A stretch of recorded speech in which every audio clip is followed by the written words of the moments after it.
Hi guys, welcome to my shop. Today I have my 1952 Chev 3100 series half-ton pickup truck.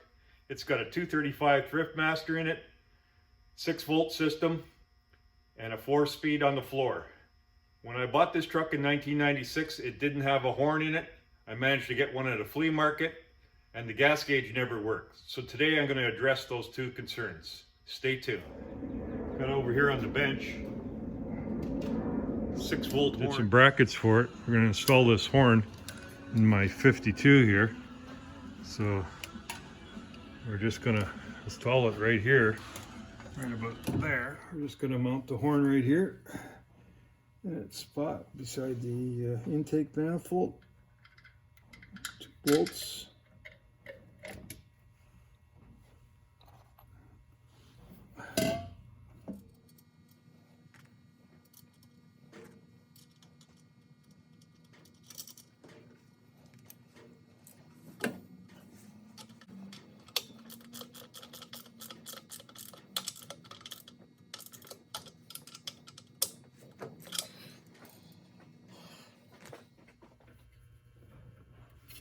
And there's your horn.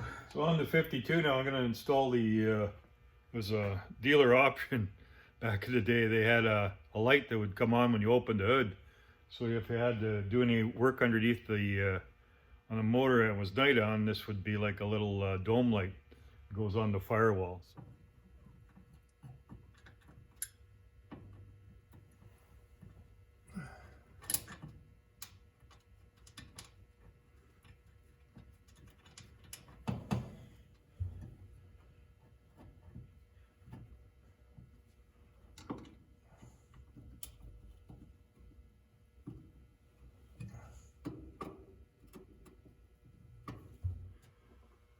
Then we'll run the wire from this lamp unit over to along the firewall. Of course, I'm doing this without the battery connected.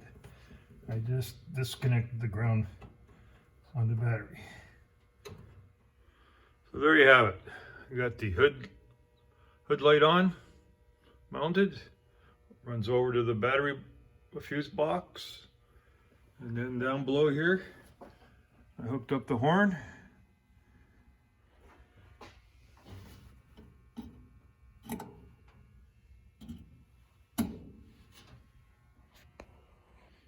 So I took the seat out because the gas gauge wasn't working, so I took both the back part of the seat and the front here off. Of course, the steering wheel's still off, waiting for the parts for that. And so I got the screws off, and when I pulled it out, because my gas gauge isn't working on the dash, so I pulled this guy off, and I believe there's supposed to be a float on the end of this hook. Yeah, so I got the float here in my hand, and you know, this is supposed to be in there like this, and I believe there's supposed to be a float on here, maybe a cork. I'll have to look it up. And that, as the tank's full, it goes up like this, so it's just sitting in there like this, basically doing nothing. I believe we need a float on the end of here. So I took the sender all apart on the bench there, cleaning it up, and then of course it busted on me. It went brittle, broke away. So I've got a new part ordered, and I'll replace that with the new one, and it'll work. Well, the new float came in today for the gas tank, and I'm going to install it. Here's what the new one looks like. So it's going to go in that hole over there, and we'll hook it up and see if she works. So we're going to just put the unit in, the sending unit here, inside the tank, like so. I've got the bolts in already. Just got to line them up. I want that to go like so. So we're just going to screw them down like that. And back in 52, they used a different type of head screw.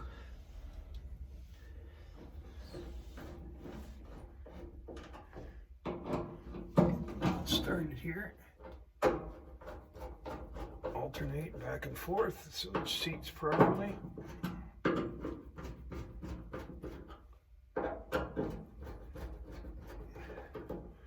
Oh, I forgot one thing. I need a ground wire. Let's pick this guy. Take him back out. I'm going to hook this ground wire here into the unit, like so.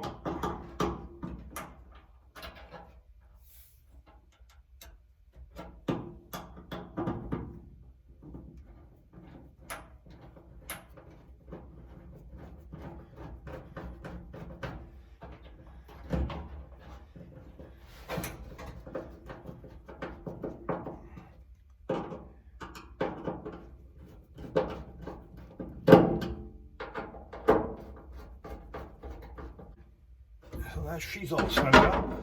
Now we just got to connect the wire that goes to the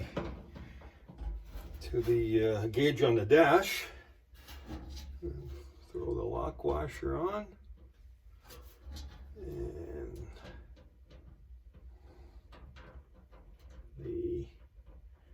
that here, and tighten her down.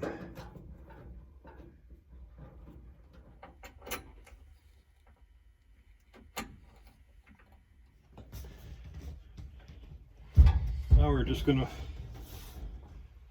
install the back seat, or the backrest of the seat.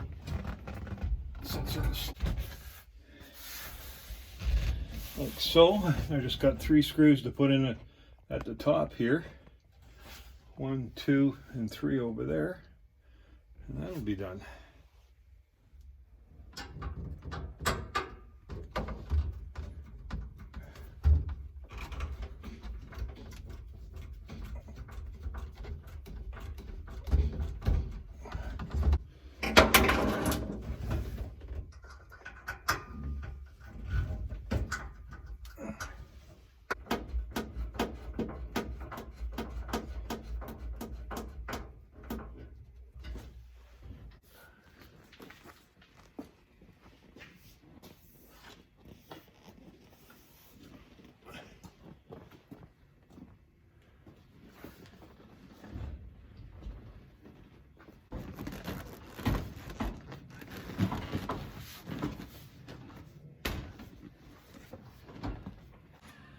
We got the steering wheel off, and so there's a contact in the steering wheel that works the horn button. So I got a part ordered for it, and we're just replacing a switch here for the fan for the heater. That's what that hole there is for. We got that's the switch there, putting in a new switch. So I got the part in for the horn contact. So now I'm just going to put the steering wheel here. I marked it when I took it off. I'll line it up so that it's the wheel is centered. And I go down the road straight. And here's the part that I've been waiting for 2 weeks. This little guy here.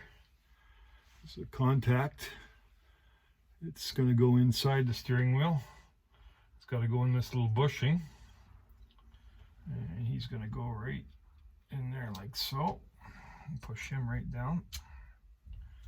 And now that makes contact with the wheel. And I put this guy on. The washer. And the nut.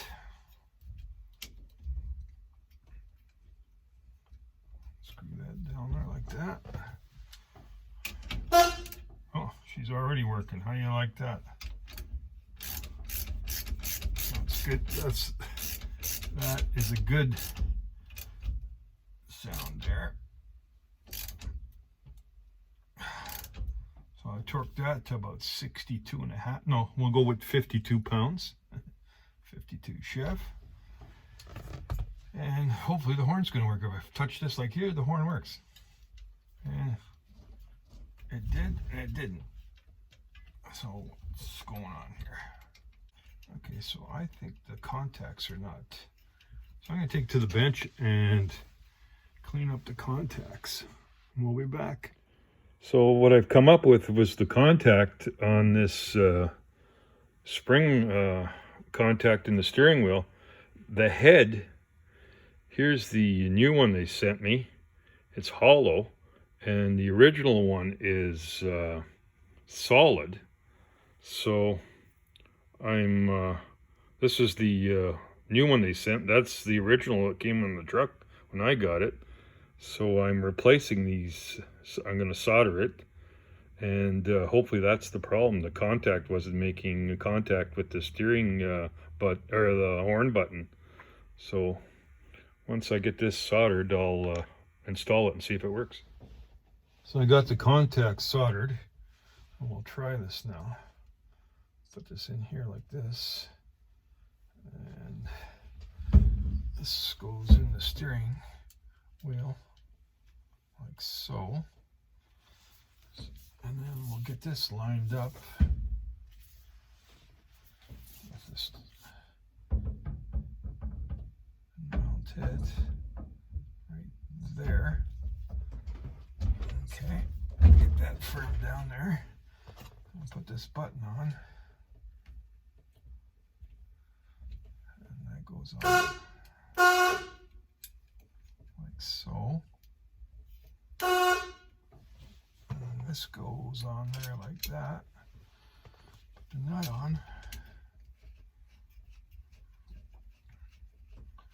Tighten this guy up. Oh, I gotta get it lined up here. Okay.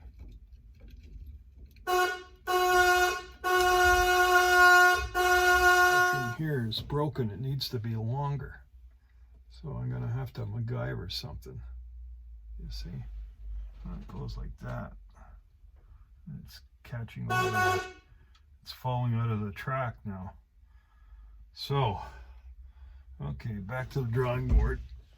So I put the contact back in. Now I've, like I said, resoldered this. It was hollow. So I've got the original horn button in, or horn contact, and the bushing of the original one was broken. It wasn't long enough, so when it was in the steering wheel, it would move around. So I've got a longer bushing from the original part that was the wrong part.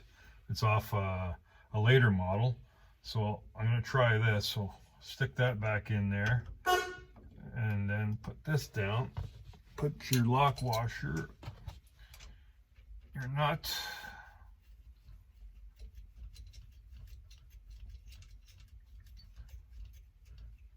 torque it to 52 pounds, round wrench again. There we go. And now if I hit this, it should make the horn work. And of course, make me a liar. So we'll just put the cap back on.